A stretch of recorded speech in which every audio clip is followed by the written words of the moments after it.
Mä ajattelin tehdä videon hauskasta aiheesta, eli narsistisuudesta. Ja tässä on ehkä hyvä muistaa sit erot siinä, että jollakin on niin vahvalla tasolla, siinä on erilaiset diagnostiset kriteerit, koska jos on niin vahvalla tasolla tietyiltä piirteiltään, niin sitten se voidaan diagnosoida persoonallisuushäiriöksi. Mutta sitten samaan aikaan jokaisella ihmisellä on terveellisiä narsistisuuden piirteitä ja sitten ihmisillä on myös vaihtelua sen välillä. Eli jos jollakin ihmisellä on tietynlainen elämäntilanne tai jotain muita mielenterveyteen liittyviä asioita, niin tietenkin se narsistisuus voi myös kasvaa sen kautta. Ja sitten ihmisellä on myös opittuja malleja, mitä on mallinnettu omilta perheenjäseniltä tai sitten parisuhteesta. Ne voi olla lyhytaikaisempia ja tietenkin jos ne on pidempiaikaisia, jos ne on 247 päällä, niin sitten yleensä mennään sinne diagnoosin puolelle. Mutta tämä on keskusteluna ehkä sen takia, koska tämä on niin yleismaailmallinen ihmispiirre, niin olennaista käsitellä ihan vaan sen kautta, että niin kuin miten tämä yleisesti näkyy yhteiskunnassa, koska tämä on myös asia, joka näkyy politiikassa. Yleensä ongelmana on vaan lähinnä se, että koska me ollaan jotenkin muodostettu niin äärimmäisen elitistinen ja medikalisoitunut kuva mielenterveysasioista jostain syystä, niin tästä asiasta ei voi puhua tällä tavalla. Toki osa siitä on sekin, että jotkut vastustaa hirveätä psykologisoimista, mitä tulee yhteiskunnallisiin ja rakenteellisiin tekijöihin, mutta näissä on hyvä ymmärtää jotain tiettyjä asioita ihan perusperiaatteesta lähtien, koska ihan jossain marksilaisen materialistisuudenkin analyysissä joitain asioita, mitä voidaan tehdä yhteiskunnallisesti, pitää olla materiaalisesti mahdollisia. Toisin sanoen myös ihmisten tekemät muutokset pitää olla semmoisia, mihin aivot on kykeneväisiä. Eli me ei oikein voida tehdä rakenteellisia muutoksia, jos nämä asiat syntyy riippumatta rakenteista. Toki me voidaan sitten lähteä katsoa siltä kannalta, että mitkä rakenteet synnyttää näitä asioita. Ja esimerkiksi varsinkin kun puhutaan narsistisuudesta, niin tietyt poliittiset järjestelmät ja ratkaisut erityisen paljon ruokkii sitä. Ja siinä on muutama eri tapa. Yksi on se, että vanhemmat orientoituu narsistiseen kasvatustapaan, jossa rakkaus ei ole ehdotonta. Rakkaus on hyvin ehdollista. Voidaan käyttää mielikuvitusta, mutta jos te ajattelette, että on lapsi, joka oppii sen, että hän saa vaan kehuja silloin, kun hän tekee ulkoisia suoritteita, eli tienaa todistuksessa jonkun verran tai myöhemmin elämässään, aikuiselämässä, saa rahaa tai muita tämmöisiä virkoja, niin hän yhdistää siihen, että rakkaus on asia, joka tulee vain, jos sä teet ulkoisia suoritteita. Tähän ei kuulosta mitenkään narsismilta, niin tällä tavalla me voidaan luoda rakenteet, jotka itse asiassa tuottaa niin kuin lapsista narsisteja, ja se ei ole mun mielestä hyvä asia. Mutta sitten joka tapauksessa, kun ne on tuotettu, niin ne on kohtuullisen pysyväisiä. Niin se tuottaa ongelmia. Ja sitten itse siinä oirekuvastossa aika monia asioita, että miksi ehkä terapian toimivuus on aika hankalaa. Mutta mun mielestä me tarvitaan sitä keskustelua siitä, että mistä on kyse. Yksi ongelma toki on siis se, että mun mielestä yksi erikoisimmista ikään kuin nettiyhteisöistä on jonkunnäköiset narsismin uhrit, ja ne ihmiset on hyvin vahvasti narsistisia niiden tavassaan kommunikoida ja muuta, joka on mun mielestä hyvin hämmentävää, mutta toisaalta myös ymmärrettävää.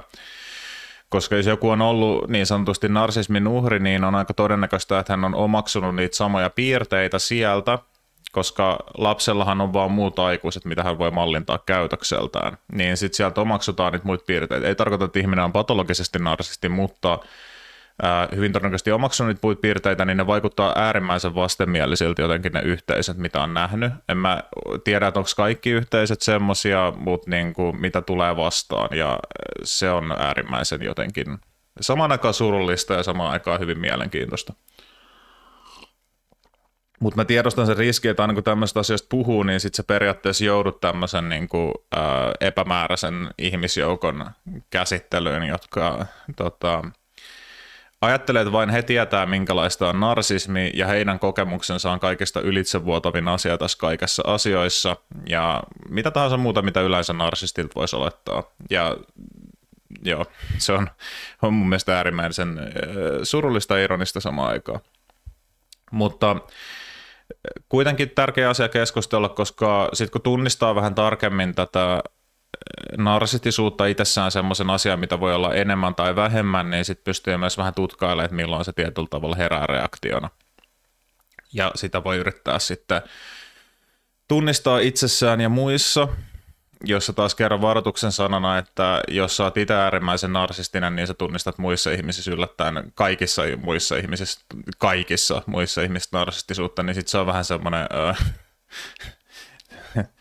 Taidat enemmän katsoa peiliin kuin mistä oikeasti kysyt. Sen takia on vähän hankalia asioita, yrittää niin kuin kannustaa ihmisiä tutkailemaan itseään, koska siellä voi olla monia asioita, jotka vinouttaa sitä kuvaa hyvin vahvasti. Yksi mun mielestä sillain, että niin kuin mikä ehkä on paremmin kuvannut narsismia sillain, mä sanoisin, että tämä tyyppi menee vähän hieman monomaaniseksi välillä omissa tulkinnoissaan ja sitten vähän katsoo vähän liian paljon tietyllä tavalla ja vähän niin kuin semmoinen notkeus siinä ajattelussa välillä vähän tuntuu puuttuvan. Mutta TikTokissa tällä tyypillä on ihan mun mielestä semmoinen hyvä tapa purkaa se äärimmäisen yksinkertaisesti. Ja hän purkaa sen niin kuin äärimmäisen yksinkertaisesti siihen muotoon, että narsistilla on oma todellisuus ja muita todellisuuksia ei ole olemassa.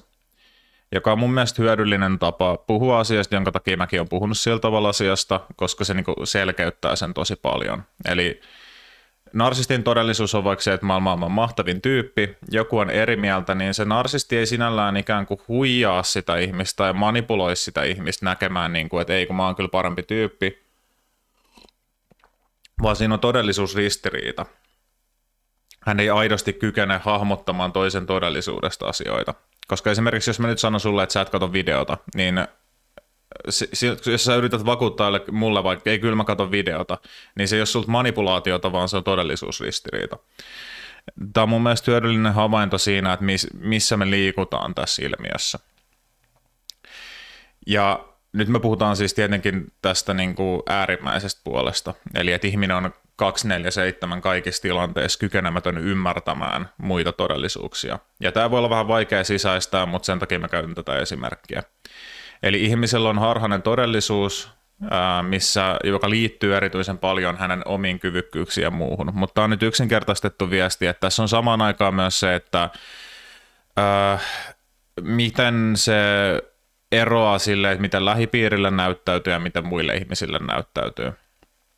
Eli tämä on nyt ehkä semmoinen yleinenkin kuvasto, mikä on olemassa, missä sitten harvemmin ehkä puhutaan narsismista suoraan, mutta niin kuin elokuvissa TV-sarjoissa, että joku ihminen on todella hurmaava muille ihmisille, mutta sitten lähipiirille näyttäytyy se todellinen puoli. Ja oikeastaan se todellinen puoli on myös läsnä niissä, kun hän hurmaa muita ihmisiä, koska siinä on ideana se, että muut on kaikki alempiarvoisia kuin minä, ja mä oon niin hyvä, että mä pystyn kontrolloimaan heitä. Ja sitten niin kuin ollaan tosi iloisia siitä, että voidaan kontrolloida ihmisiä sillä, että kerrotaan tietynlaisia vitsejä tai toimitaan tietynlaisella tavalla. Mutta tässäkin on hyvä huomioida sitten semmoinen, että mikä ero voi olla siinä, että ihminen on narsistinen versus, että ihminen on aidosti vaan hurmaava ja karismaattinen. Koska jos sulla on karismaattinen ihminen, joka sitten hurmaa ihmisiä, niin hänen sisäinen maailma ei ole semmoinen, että mä nyt yritän koko ajan miettiä, että miten mä voin manipuloida näitä ihmisiä näkee mut tietyllä tavalla. Ja jos mä en pysty manipuloimaan, niin mun itsetunto on uhattuna. Ja sitten siinä on myös sekin, että jos sulla on karismaattinen ihminen, joka sitten vaikka jollakin tavalla ikään kuin menettää hetkeksi tämän karismaa, tai jotkut on silleen, että mitä sä yrität tehdä tai mikä tämä juttu on, niin hän ei heti silleen hajoa täysin palasiksi. Vaan sitten se on silleen, että no jos te ette tykkää, niin te ette sitten tykkää. Tässä taas kerran huomioon tämä voi olla puolustusmekanismi, että jos te nyt et kerran tykkää, niin ette tykkää, että sitten siinä voidaan omaksua jonkunnäköinen ylimielisyyden kautta toimiva puolustusmekanismi, että nämä ihmiset ei ole niin älykkäitä ja mahtavia kuin minä, niin he ei ymmärrä mua ja mä nyt vaan nauran heille sisäisesti, että he ei ymmärrä tätä. Että siis niin se hienovaraisuus on aika iso näissä asioissa. Toinen, mitä tämä voi ymmärtää, on se, että jos joku on karismaattinen ihminen, niin hän kertoo koko ajan kaikille, miten karismaattinen ihminen hän on. Tai jos joku kertoo jatkuvasti olevansa hyvä sydäminen ihminen. Nämä on yleensä aika äärimmäisen outoja asioita sanoa ääneen. Hei, mä oon tosi hyvä ihminen, on mun mielestä erikoista. Tässäkin ehkä nyt niin kuin kulttuurin narsistiset piirteet tulee esille. Niin tässä mielessä mun mielestä voi sanoa just, että kulttuurissa on narsismia ruokkivia piirteitä. Jos me mietitään, miten ihmiset brändää itteensä, niin se tapahtuu sillä tavalla, että sä kerrot, mitä sä olet sen sijasta, että sä osoitat, mitä sä olet. Ja ihmiset luo jatkuvasti tämmöisiä valheellisia, täydellisiä kuvia itsestään, jonka voi yhdistää siihen narsismiin. Että niinku se narsisti henkilönä tekee sitä, siis monet tekee silleen pakosta itsetietoisesti ja silleen, että vähän hirveätä yrittää kehua itteensä. Mutta sitten narsistilla se tapa muodostaa se tapahtuu just niin, että mulla on tosi huono tämä, mitä mun sisällä on. Niin mä muodostan tähän tämän, mikä on tosi paljon parempi, ja nyt mä omaksun sen. Ja tää tietenkin on sitten semmoinen, joka on valheellinen, eli jos sen vaikka on siitä, että mä oon hyvä sydäminen, niin se ei aidosti välitä ollenkaan niistä ihmisistä. Mutta sitten se on yhdistänyt sen siihen, että mä oon luonut tämän, että mä oon hyvä ihminen, niin kaikkien nyt pitää luulla, että mä oon hyvä sydäminen. Mutta totta kai hän samaan aikaan itse luulee. Nämä on sekavia nämä psykoottiset kelat, mutta niin se menee. Niin sitten tässä on tietenkin sit iso ongelma, että jos tätä haastaa, tätä hyväsydämisyyttä. Eli jos jollakin tavalla tuo esille, että sä oot hyvä sydäminen, niin sitten siinä tulee tosi vahva semmoinen todellisuuspoikkeuma. Ja se ihminen menee palaseksi siinä. Silloin voi tulla mitkä tahansa erilaiset mekanismit taustalla. Sieltä voi tulla väkivaltaisuutta, sieltä voi tulla aggressiivisuutta. Ja toinen, mikä on hyvä huomioida, on siis se, että ihmisillä tämmöinen narsistisuus ei tarkoita, että se on automaattisesti joku sosiopaatti, joka tappaa ihmisiä. Tai että se olisi joku semmoinen, joka hirveän paljon jotenkin elokuvamielessä olisi joku tämmöinen sarjakuvamainen pahis. Siis tämmöinen ihminen voi myös olla semmoinen, joka jatkuvasti itkee tyyliin. Ja on silleen, että mä oon tosi surullinen ja mä oon tosi huono tai jotain muuta. Joka on mekanismi ohjata ihmisten käytöstä. Ja sitten no itse asiassa nämä on nyt myös mielenkiintoisia tilanteita, että jos teillä on joku ihminen, joka itkee aina hirveän paljon ja on silleen, että hän kertoo, miten haavoittuvainen hän on, ja että se on hienoa, että hän on niin haavoittuvainen ja kaikkea tällaista. Sitten jos sä itket tämän ihmisen seurassa, niin siinä voi tapahtua mielenkiintoisia asioita. Jos tämä ihminen kokee hirveätä aggressiota, että sä itket, niin se voi ehkä paljastaa siitä, että mikä on sen yleisin syy, miksi hän itkee. Eli hän käyttää sitä manipulaatiotarkoituksissa. Hän ei välttämättä ole itsetietoinen tästä, mutta sitten jos hän näkee jonkun ihmisen itkemässä ja suhtautuu siihen aggressiolla, niin se kertoo siitä, että hän tekee sitä manipulaatiotarkoituksissa. Mutta mikä, mitä mä tässä mainitsen, ei ole mitään diagnoosityökaluja. Ei ole siitä kyse. Kyse on vaan niinku näiden mekanismien pohtimisesta ja miettimisestä, koska nämä mekanismit toimii myös irrallisena. Joku ei-narsistikin voisi vaikka kokea aggressiota, jos joku toinen alkaa itkemään. Koska tässä niinku se, mikä on ehkä jotenkin mun mielestä hyvä tajuta, on se, että ihmiset ei ole silleen staattisia koko ajan. Että se, siis jotkuhan sitten se persoonallisuushäiriössä voidaan mennä siihen, että ihmiset on aika staattisia. Mutta siinäkin on vaihtelua, että se on hyvä ymmärtää, mutta se staattisuuden määrä on isompi. Mutta että ihmisellä vaihtelee nämä asiat hyvin paljon. Ja sitten jos me mietitään vaikka jotain häpeäreaktiota, niin häpeäreaktiossahan niin tulee aika vahvasti narsistisuus esille, koska mikä se ongelma siinä häpeässä on? No se, että se sun muodostama kuva jostain on kyseenalaistettu. On toki muitakin mekanismeja, mutta tämä voi olla yksi näistä. Että esimerkiksi joku on pidetty ja arvostettu tyyppi työpaikalle ja sitten hän mokaa ja sitten siinä kuvalle tapahtuu jotain. Se voi tuottaa äärimmäisen vahvan häpeäreaktion. Jos ihmisen itsetunto ei ole sidottu siihen kuvaan, niin sitten ihminen voi olla se, että okei, mä teen mokan.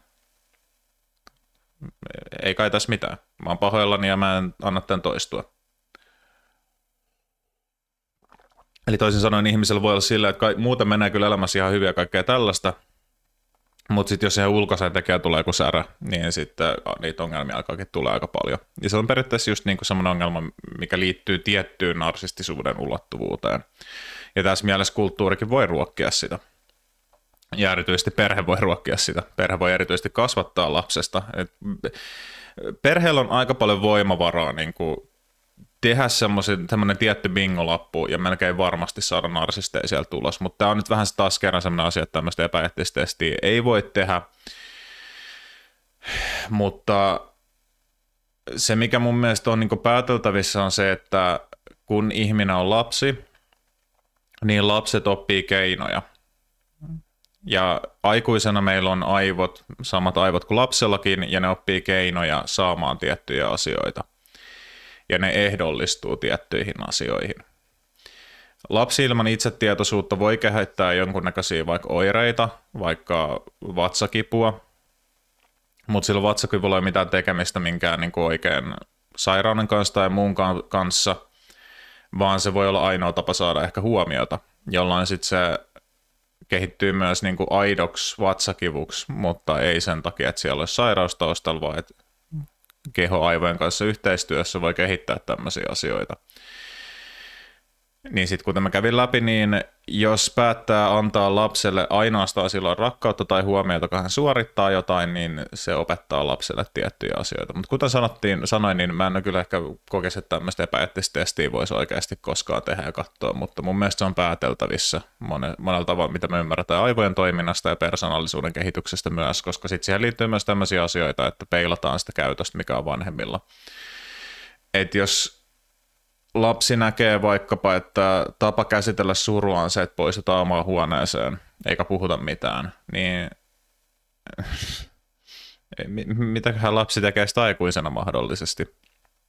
Niin kun on tämmöisiä asioita, että se niin kuin harvemmin kauhean paljon pääsee mallintamaan tämmöisiä ihmissuhdeasioita missään arkisissa ympäristöissä. Jonkun verran joo, mutta kuten te tiedätte, niin ihmiset on aika erilaisia omassa kodissa kuin työpaikalla tai koulussa. Niin siinä niin kuin se on paljon hähmäsempää se mallinnus. Plus sit siinä on se vaihe, niin kuin, että kun sä oot jo ollut aika oppivassa ja imeväisessä iässä, niin kuin, että sä imet tietoa aika paljon, niin siellä vakiintuu tiettyjä asioita itsessään. Mutta se, mikä mun mielestä niin kuin yleisellä tasolla narsismista on tärkeää ehkä ymmärtää, niin on siis se, että me voidaan ymmärtää, että jollakin tavalla luodaan tämä täydellinen LinkedIn-profiili, mutta sitten se yhdistyy identiteetiksi. Eli normaalisti, jos sä oot järkevä ja tajuissasi oleva ihminen, niin sä ymmärrät, että jos sä kehut itseäsi työpaikalle, se ei ole sama asia, mitä sä oikeasti oot. Sä valehtelet ja liioittelet asioita ja niin edespäin. Ja on omituista käsitellä maailmaa sen kautta, että kertoo kaikille muille, mitä on, sen sijasta, että toimii ja muut kuvailee sua sellaisena ihmisenä. Eli normaalisti me ymmärretään, että muut kuvailee meitä ja sitten mietitään, että no, monet ihmiset kokee, että mä oon hyvä sydäminen, niin ehkä mä sit oon tai jotain. Mutta aika kringeä todeta näin, että okei, niin tämä puoli.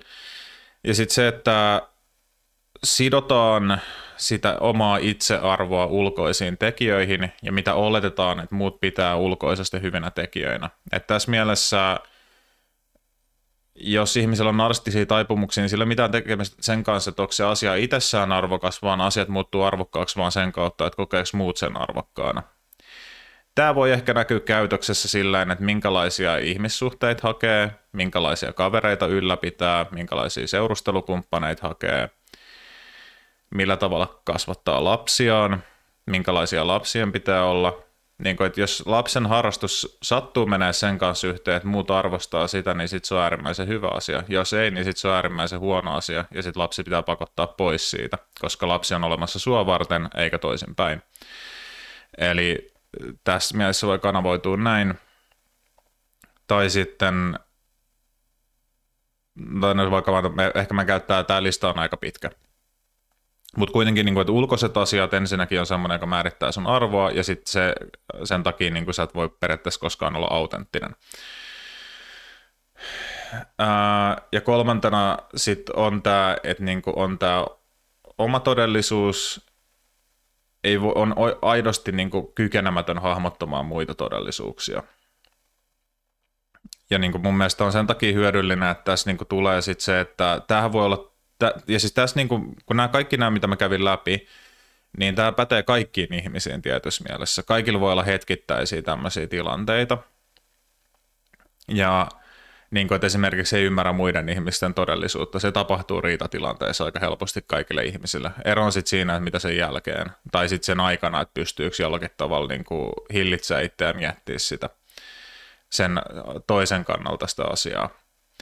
Ja tässä mielessä mun mielestä sen takia niin tämäkin, että taas kerran niin mitä mä sanon, ei ole diagnostisia kriteereitä, niissä varmasti on yhteneväisyyksiä, jos niitä oikeasti vertaa DSM:n puolelle, ja siellä on vähän eri tapa kuvata näitä asioita, tai ICDn puolelle, mutta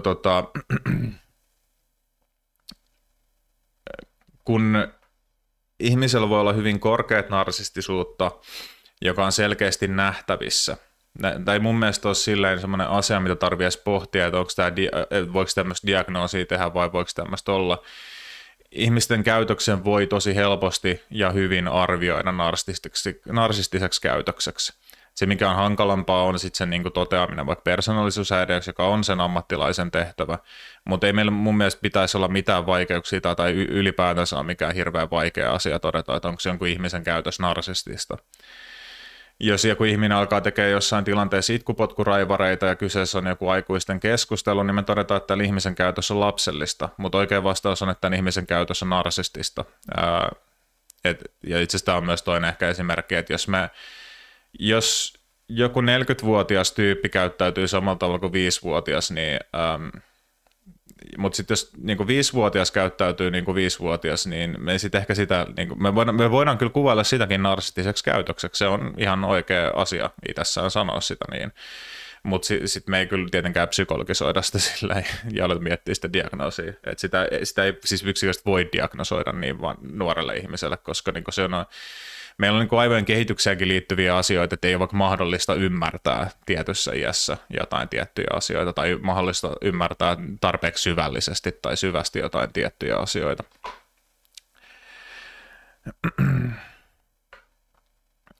Kokemustasolla niin kuin sit se, että jos miettii, että nämähän on monesti siis reaktioita, nämä narsistiset asiat, niin kuin että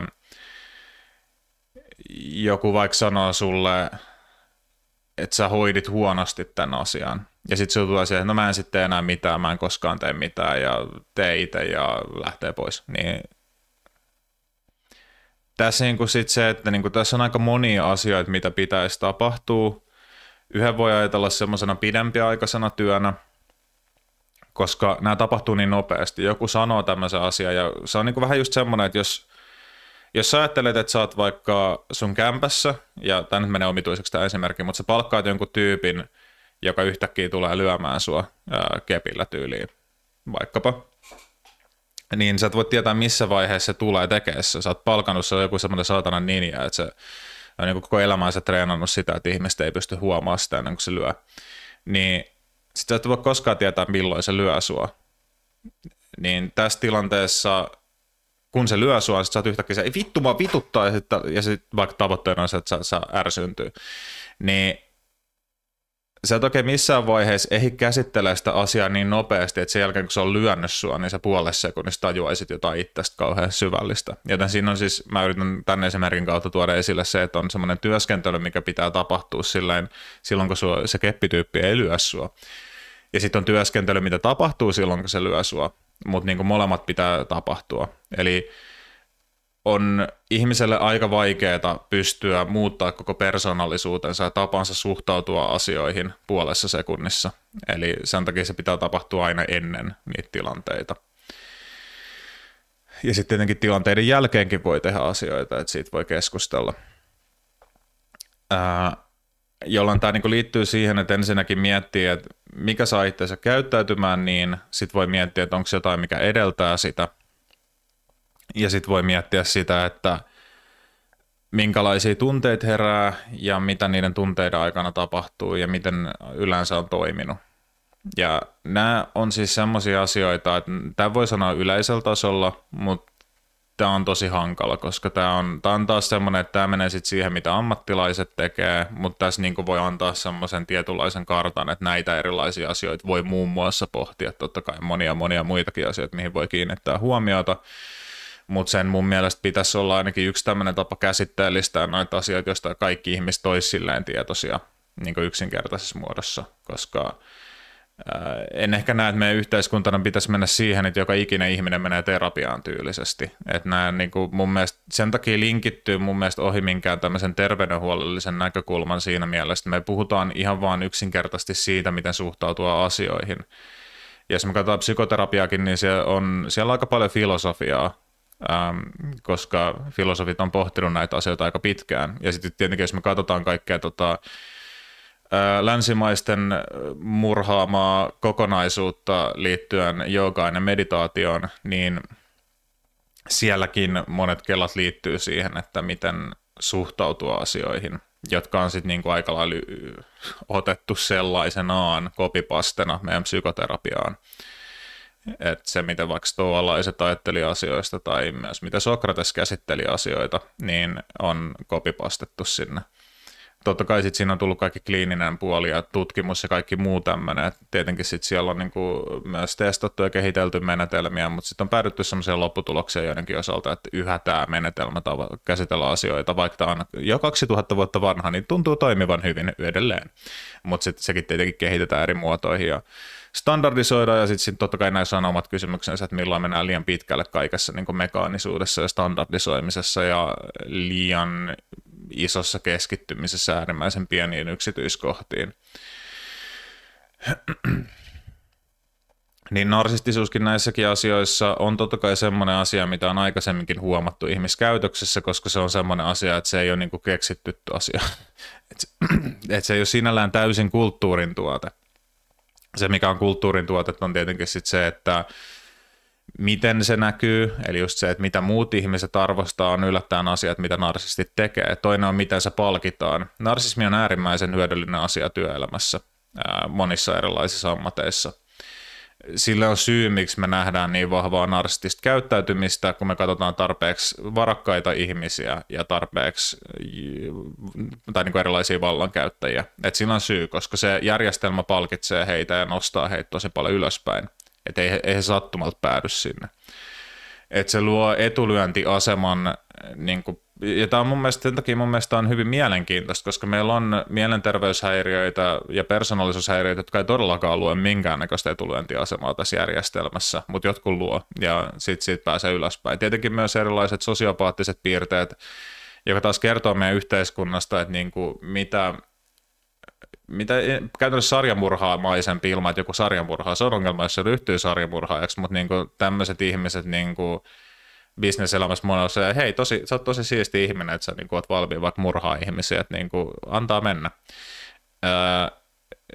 Ja totta kai tässäkin on siis, niin tämä on mustavalkoinen kuva, että totta kai työelämäkin muuttuu ja sitten tämmöisiä asioita oikeastaan seulotaankin, koska tämmöiset ihmiset on myös aika lailla kaoottisia kanuunoita, että ne saattaa myös tuhota koko yrityksen, että näitä kyllä seulotaan siis. Tietoisuus on lisääntynyt ja sitten se ei välttämättä ehkä olekaan niin hyvä bisneselämälle aina.